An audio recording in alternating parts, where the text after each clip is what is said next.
বাইরে ভাই বাংলাদেশের লেবুর যে দাম, যদি ইনতুম খাইলে গাছতলা তুন লেবু টুয়াই নিয়ে বেচতে দিতাম।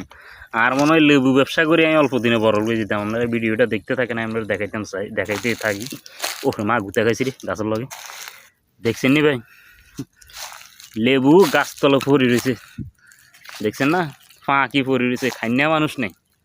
মানে এত নিয়ামত আরবের দেশগুলোতে আর আরবের মাটিগুলোতে লেবুর বারে ঠাইলই কিন্তু ভাঙ্গি পড়ি যায়। এই যে দেখছেন, মানে আর ক্যামেরা কি ঘুরা মোবাইল, লেবুর টাল উপরের দিকে তো দেখাইতে পাইতেছি না, এটা ভিত্তিতে দেখাইতেছি।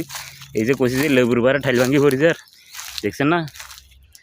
লেবুর বারে ঠাইল ভাঙ্গি পড়ি যায়, মানে পুরা গাছের হাতা যতগুণ বেগুন লেবু, দেখছেন না অবস্থা? ঠাইল যে ভাঙ্গি নিচে পড়ে গেছে, কি যে অবস্থা রে ভাই এই লেবু, মানে কি কমু, এত ধরা ধরছে বলার মতো না। খাইয়ে গুলিতে না, খাইতে তো মনে না ভাই, যে জিনিস থাকে ওই জিনিস খাইতে মনে না। যদি খেলা গাছতলাতেন টুয়াইনি বাংলাদেশে বেচতে দিতাম, মনে হয় এতদিনে লেবু বেশি রে বড় লোক যেতাম।